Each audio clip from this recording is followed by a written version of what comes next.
2026 is the first year of the second half, starting at the beginning of the century and also looking or trying to achieve whatever it was designed for 2050. And this is the main reason, Maria, because we thought that this year in Oxford we have a tremendous opportunity in order to try to match in the same pot scientific views, financial goals, sustainable targets, and regulatory constraints in order to work as a team and to be able to probably to face one of the biggest challenges that our civilization and the Western world is trying to cope with, which is the development of artificial intelligence and the reindustrialization of the Western world. Yeah, because I think that, Juan, as you are pointing out, we are living at the convergence of the energetic transition, True. plus the demographic changes, plus these geopolitical new scenarios, and this is happening within the AI revolution. So the idea is to have a better idea at the end of the Congress on how all of this is going to impact the economic growth and also the economic models.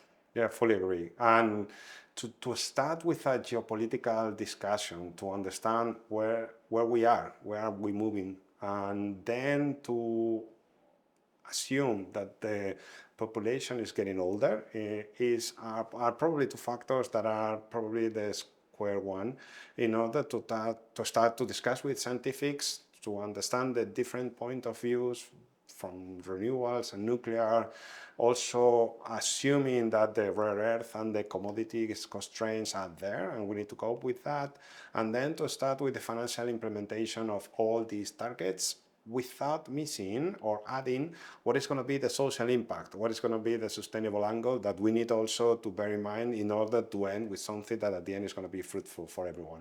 Yes, and how all this is changing the economic model from one designed to be super efficient but with long supply chains to one that is more focused on autonomy, security, and digital sovereignty, and within, like a new geopolitical scenario, which is more, like, let's say, apart than it used to be. So I think that how this is going to also be reflected in markets, it's going to be also very, very important.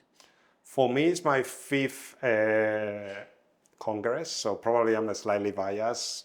Learning from my experience, for someone like me, Oxford is probably the best framework in order to get rid of your position, your corporate responsibility, and just to be there trying to help and to share ideas. And it's also a wonderful atmosphere because people from so many different angles can come and discuss from a very pragmatic point of view what is sensible and what is not. But for you, what would you think is the main reason to join something or to come to Oxford based on your probably more agnostic approach? I don't think that at this point I am agnostic. I'm more a believer. But I think that the venue is fantastic because everything happens in Jesus College and the pubs near Jesus College, because the social life is also super nice, and you get the chance to talk with people that you never thought you were going to talk to. Like, for example, last year with an Arctic scientific. But also, I think that the working sessions are serious, very serious, and and the people that are going to come, they are amazing, So it's an amazing chance to learn a lot. And as you were saying, to have a clearer picture towards where are we heading. Yeah. I'm super proud because whatever we discuss in Oxford comes from monthly, weekly workshops that during the whole year, very senior people across the industry, they share with the Fide Foundation.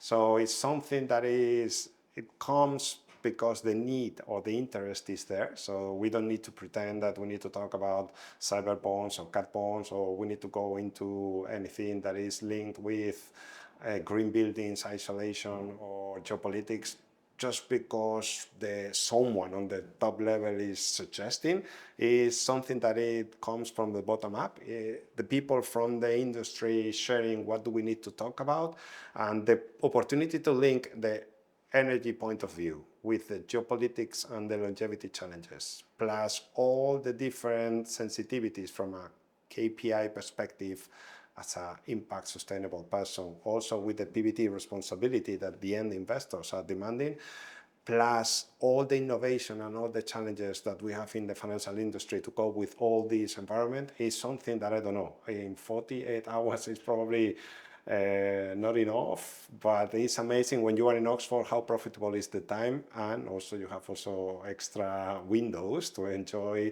and to feel that you are younger again. I think probably to be in Oxford, to feel and to spend time there, it brings to the old days when we were almost 20, but with the good news that you've been learning a lot from experience too. Sometimes not the day after, but yes. True. No, but seriously, I think that after these years, all these years of very hard work, we are also evolving with sustainable investments, and I think that this year is super practical.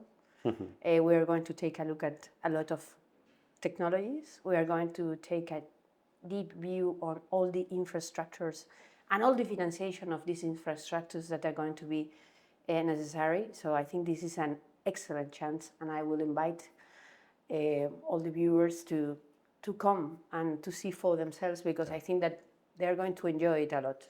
It sounds like a plan. We see you in Oxford.